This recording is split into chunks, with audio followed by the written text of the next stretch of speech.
C'était le jour de mon anniversaire, et la maison était imprégnée de l'odeur douce du gâteau et des rires de mes amis les plus proches. J'ai toujours adoré mon anniversaire.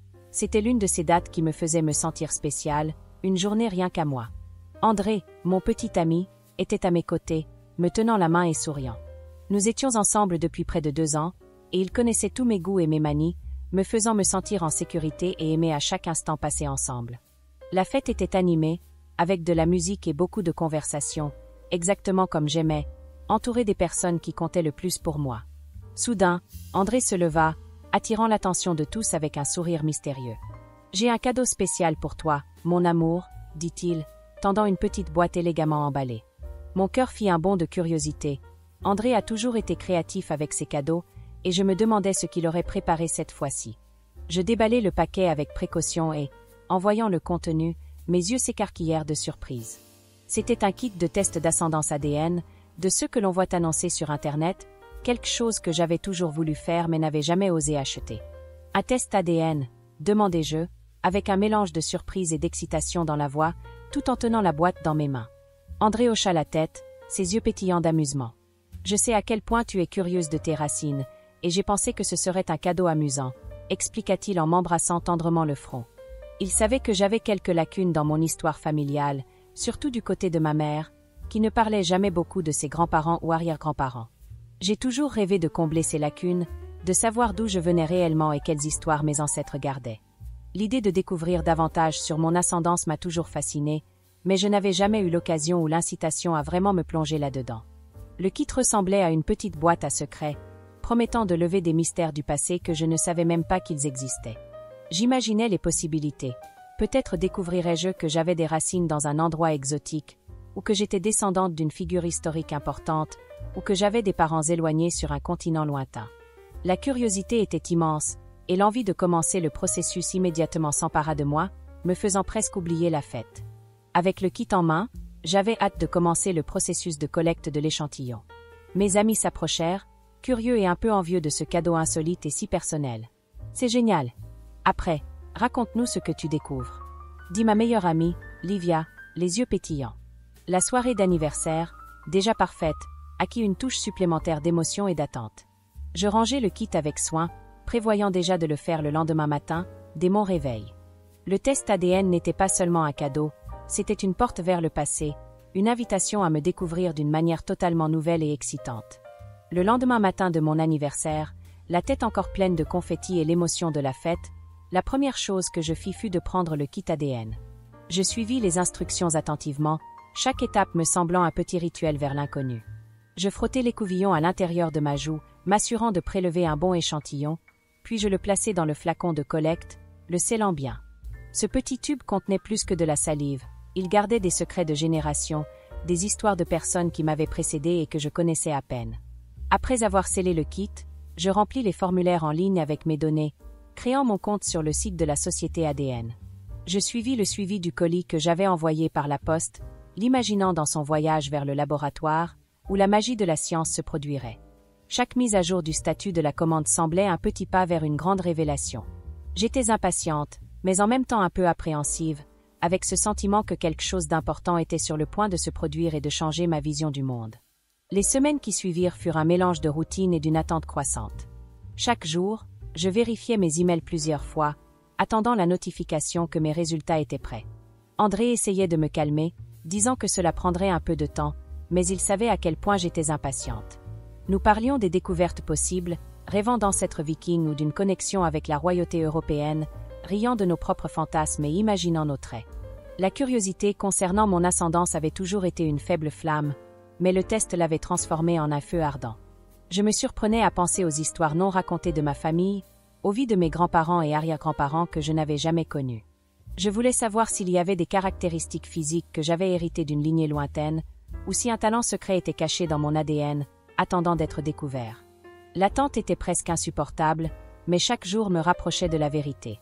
Je me souviens d'un après-midi où nous regardions un documentaire sur les arbres généalogiques et les lignées familiales. André me regarda et dit « Imagine si nous découvrons quelque chose de vraiment surprenant à ton sujet. » Nous avons ri, sans savoir à quel point ces mots seraient prophétiques. À ce moment-là, tout semblait une blague innocente, une aventure amusante pour en savoir plus sur moi. L'ironie de la situation ne se révélerait que bien plus tard, lorsque la réalité dépasserait toute fantaisie que nous aurions pu imaginer. C'était un mardi ordinaire, gris et pluvieux, quand l'email que j'attendais en arriva enfin.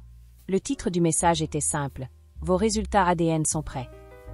Mon cœur s'emballa, et un froid au ventre me frappa de plein fouet. J'étais au travail, mais je ne pouvais pas attendre.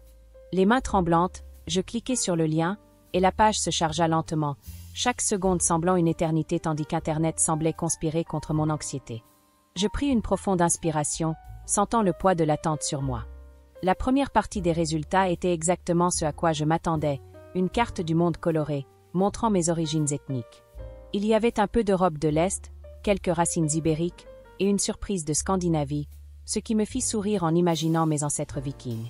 L'arbre généalogique se déployait, montrant des noms et des dates, comblant certaines des lacunes que ma famille avait toujours eues. C'était fascinant de voir la tapisserie de mon histoire se former sous mes yeux, me connectant à des lieux et des personnes que je ne savais pas qu'ils existaient.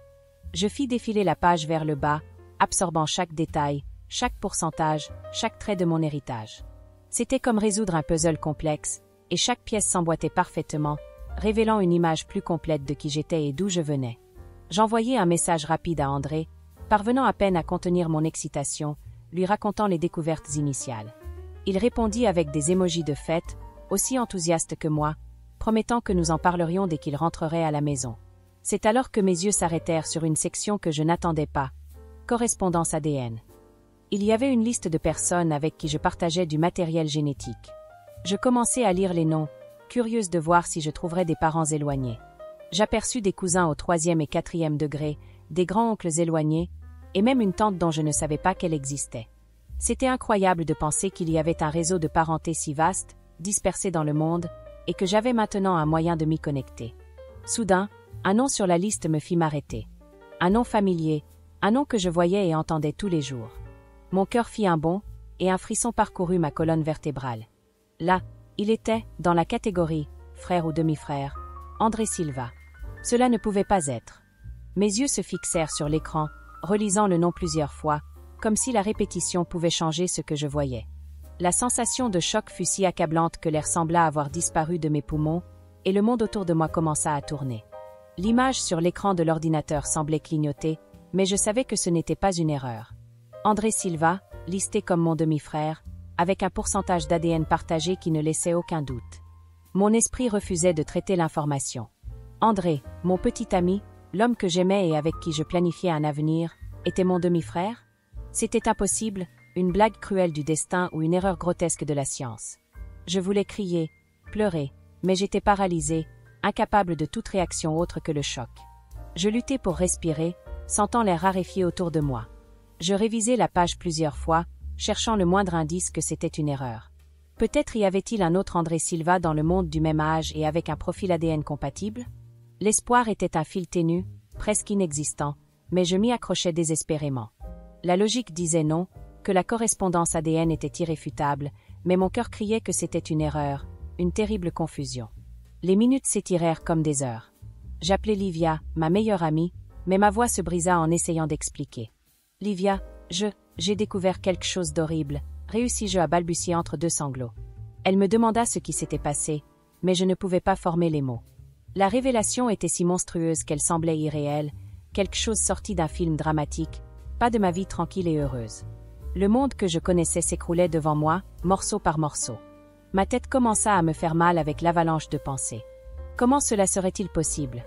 Mes parents s'étaient séparés quand j'étais enfant, et ma mère n'avait plus eu de relation sérieuse avec personne après mon père. Le père d'André était mort quand il était très jeune, et sa mère était une figure distante. Il n'y avait jamais eu de connexion évidente entre nos familles, rien qui indiquât ce terrible lien.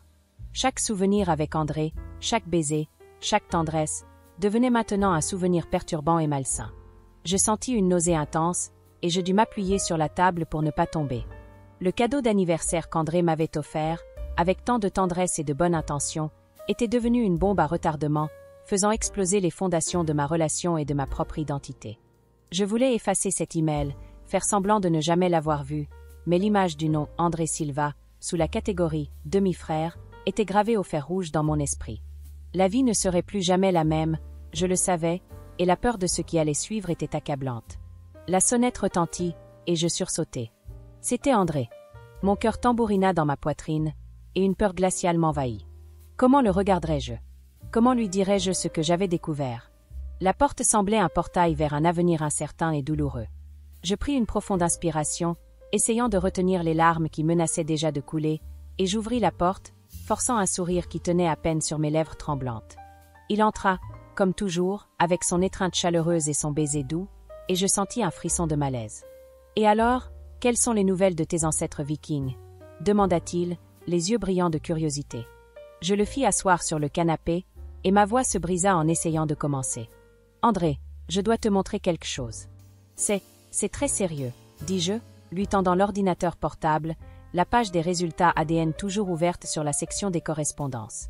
Chaque seconde qu'il mettait à regarder, mon estomac se nouait davantage, l'attente de sa reconnaissance était torturante. Il prit l'ordinateur, la curiosité sur son visage se transformant en confusion, puis en choc pur. Ses yeux s'écarquillèrent en voyant son propre nom, suivi de la catégorie « demi-frère ». Le sourire qui était sur son visage disparut, remplacé par une pâleur effrayante. La couleur quitta son visage, et l'expression d'incrédulité était la même que celle que j'avais ressentie quelques minutes auparavant.